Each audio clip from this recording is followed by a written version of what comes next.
How do we really know what's right? Like, if you really think about it, isn't it based off of each individual's perception and background of what's right? Like their own familial definition between that group, or maybe generational tradition of what's deemed right. Of course, we have our laws of what is deemed lawfully right or wrong, but even that has adjustments to be made to it. So it's in terms of like people judging people, it's crazy that humans have yet to understand that we seriously are in the same predicaments. They may not look the same, feel the same, or even really be literally the same, but overall, we are similarly living in an existence that isn't too far off from one another, in a sense. Like, I mean, just off top, the fact that we're human beings is our connection. You know what I'm saying? And there's only so much, I believe at least, that's going to differentiate us from the next one. But overall, like, there's really a basic, I don't know, kind of like step-by-step sort of thing it seems like we're going to go through in this life. Like, you live, you either work, you either go to school, like you still eventually work, you get your own business, you do things based off either what you see, what you know, what you learn to know to do. So I think that falls in place with our definition of what's right as well. That's all something we learn that, or we're taught that, or we teach others that based off what we learned from someone else who taught us. Like, the harshness that we show each other just astounds me. The fact that so many humans can have the attitude that they're just above things, and you know, they have arrived. They know it all. They've felt it all. They've done it all. Like, and they just have no sense of compassion or understanding for anyone that isn't at that level they feel they've achieved themselves. I just don't understand that shit. Like, how? Like, when you think about how we're fighting all this shit with government to even get some damn help, like, we're just asking for help.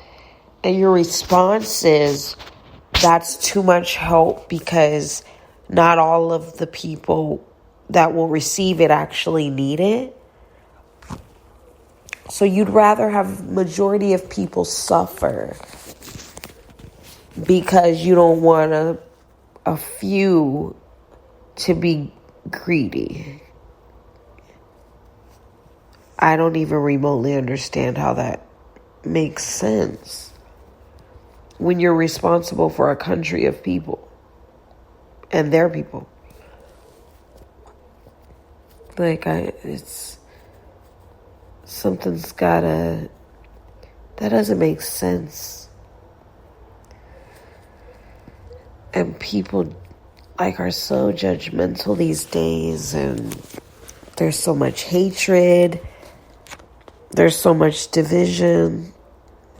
I mean, even in a lot of specific communities, I mean, me as an African American, there's a lot of division in our community, and that, for one, I don't understand. And I'd love to see the day that we have some closeness, like some genuine closeness, not fake. What can I get from you?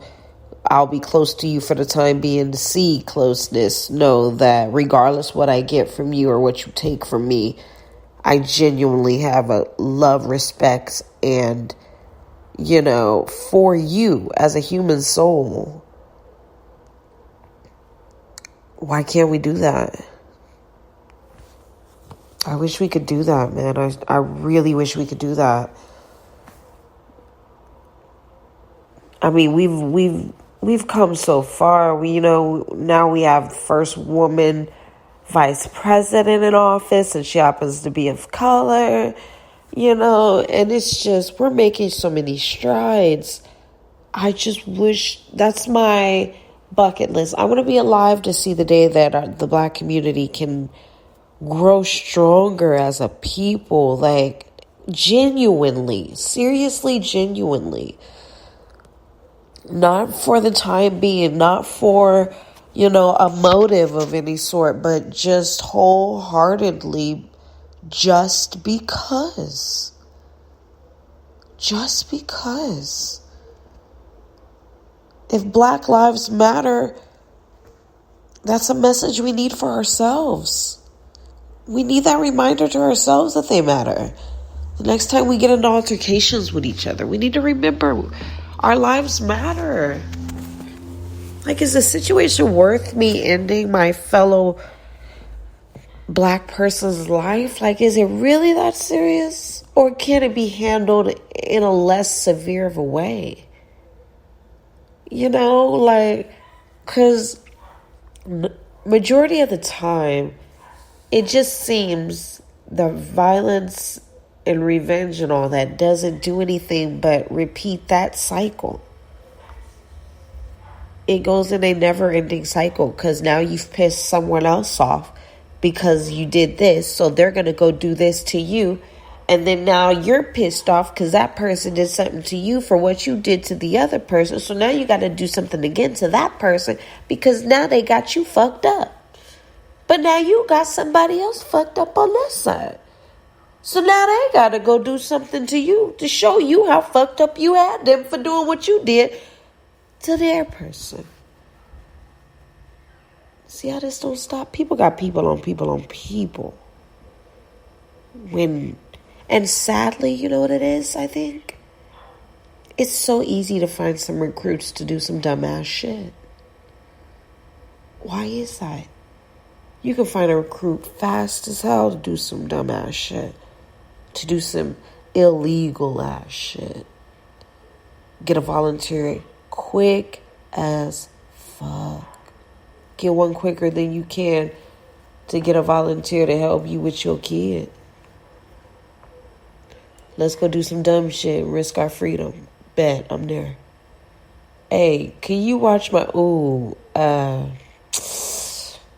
I'm actually about to go give something to the homeless people somewhere.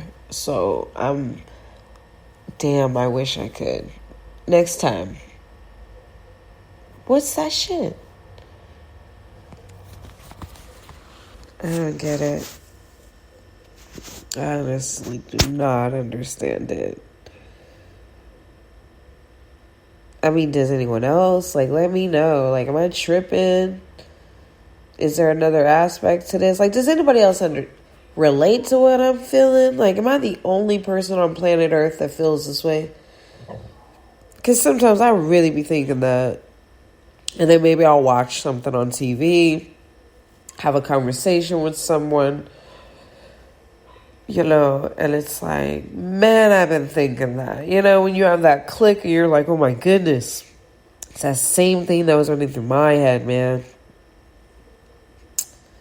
Oh, goodness. Can we get it right? Like, we as a people are pretty greedy. And I don't know if that was the intention when God was creating us, or if we've just, did some hell of an evolution, like we clearly did some iRobot shit and just went way beyond what we were programmed to be, like, I don't know, like, it's crazy. It's really crazy, and it at a point is kind of scary because it's just so unpredictable. Everything is so unpredictable. Everything is out of your control for the most part. Like, you literally can only control what you do, and then in some cases, not even that. Like, think about how terrifying that is. Nothing is literally, your kids are not in your control.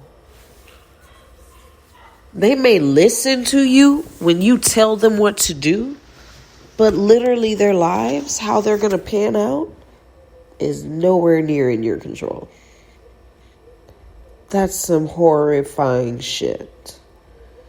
The fact that you have no control over the fact if they'll, be a serial killer, be a rapist. Some parents fear their children being gay and falling in love with the same sex.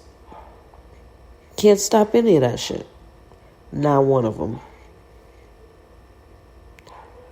You can make an effort by instilling a positive environment for them, where they're growing up maybe surrounded by tons of positivity to where they just don't even get attracted to that nature. You could make an effort of doing that. But that's not to say that that's a foolproof plan either.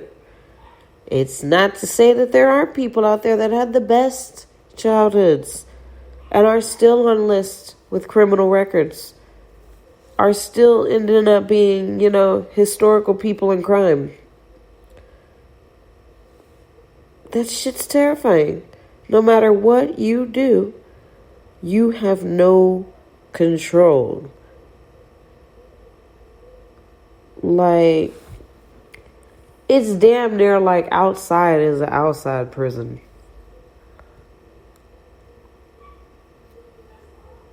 Like, they say you go inside, that's prison, but then when you get let outside, you think, oh, I'm free, but are you? Like, you're free to do what you want, you know what I'm saying? But freedom, I don't think means you have control per se. I think you have the freedom to make choices. You do have control over the choices you make, I believe. Some people have experiences in life where those are taken away from them, sadly. But for the most part, I think that's where our control solely lies, is over our individual selves. And the fact that we need to make the right choices and making sure that individual human leaves a legacy of positivity on this world, if that's even what you want, who's to say you don't want to leave a negative impact? And why would that be wrong? Why would wanting to leave a negative impact really be wrong if that's what you want? Because there's got to be a balance of the two. There's got to be some positive and some negative. No one's got that life where nothing bad happened. You don't experience bad. So bad does play a part. Bad leads a lot of people to good in their life. How many people have horrible beginnings and beautiful endings? So you can't... bad isn't always bad. We even have, quote unquote bad, bacteria that our body actually needs to keep balance. So that's interesting in itself, where bad is seemingly necessary in life, even though we're low-key or high-key taught to steer away from bad. We'll talk again. Have a great life. Be blessed.